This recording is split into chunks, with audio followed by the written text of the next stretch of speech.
നമസ്കാരം. രുദ്രാക്ഷത്തിലേക്ക് ഏവർക്കും ഹൃദ്യമായ സ്വാഗതം.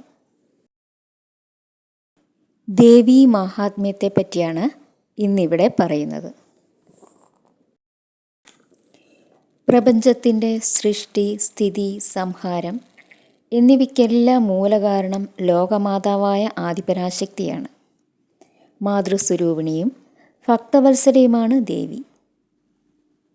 ഭക്തവത്സലയായ ആദിപരാശക്തി ഭക്തരുടെ എല്ലാ ദുഃഖങ്ങളും ദുരിതങ്ങളും നീക്കുന്നവളാണ്. ദേവിയെ ഭജിക്കാൻ ഏറ്റവും ഉത്തമമായ മാർഗം ദേവീ മാഹാത്മ്യ പാരായണമാണ്. നിത്യവും ദേവീ മാഹാത്മ്യം ജപിക്കുന്നത് ശ്രേഷ്ഠമാണ്.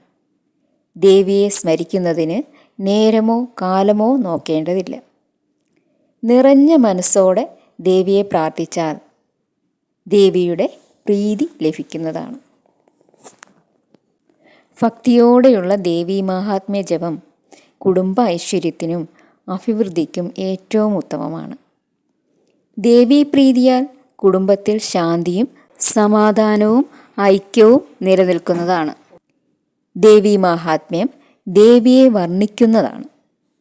ദേവീ മാഹാത്മ്യത്തിൽ ആദിപരാശക്തിയുടെ 3 പ്രധാന ഭാവങ്ങളായ മഹാകാളി, മഹാലക്ഷ്മി, മഹാസരസ്വതി എന്നിവരുടെ മാഹാത്മ്യ കഥകളും ഭുവനേശ്വരി, ദുർഗ, ഭദ്രകാളി, ചണ്ഡിക, ചാമുണ്ടേശ്വരി, നവദുർഗ, സപ്തമാതാക്കൾ തുടങ്ങി ഭഗവതിയുടെ മറ്റ് അനേക ഭാവങ്ങളുടെ സ്തുതികളും വർണ്ണനകളും കഥകളും ഇതിൽ ഉൾപ്പെടുത്തിയിട്ടുണ്ട്. ദുർഗാ ഭഗവതിയെ സ്തുതിക്കുന്ന 700 പദ്യങ്ങൾ അടങ്ങുന്ന ഈ കൃതിക്ക് ദുർഗാ സപ്തശതി എന്നും പേരുണ്ട്. 700 പദ്യങ്ങൾ 13 അധ്യായങ്ങളിലായി ചിട്ടപ്പെടുത്തിയിരിക്കുന്നു. ഇതിലെ 11-ാം അധ്യായമാണ് ഏറ്റവും പ്രധാനം.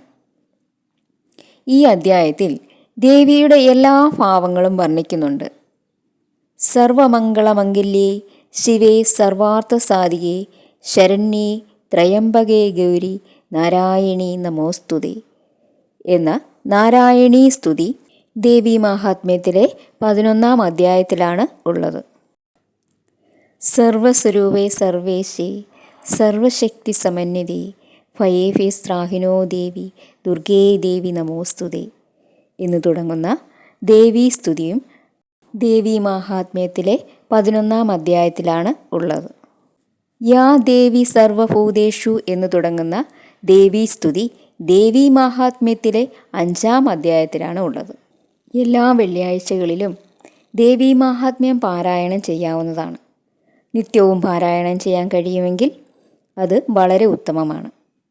എല്ലാ വെള്ളിയാഴ്ചകളിലും ദേവീ മാഹാത്മ്യത്തിലെ 11-ാം അധ്യായം പാരായണം ചെയ്യാവുന്നതാണ്. ദേവീ മാഹാത്മ്യം ദേവി തന്നെയാണ് എന്നാണ് വിശ്വാസം. ദേവീ മാഹാത്മ്യ ഗ്രന്ഥം എവിടെയിരിക്കുന്നുവോ അവിടെ ഐശ്വര്യം ഒരിക്കലും ക്ഷയിക്കുകയില്ല. ദേവീ മാഹാത്മ്യം വളരെ ശുദ്ധിയുള്ള സ്ഥലത്ത് മാത്രമേ സൂക്ഷിക്കാവൂ.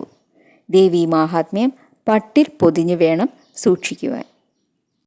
മറ്റെല്ലാ പുരാണ ഗ്രന്ഥങ്ങളിലും വെച്ച് ഏറ്റവും ശ്രേഷ്ഠമായതാണ് ദേവീ മാഹാത്മ്യം.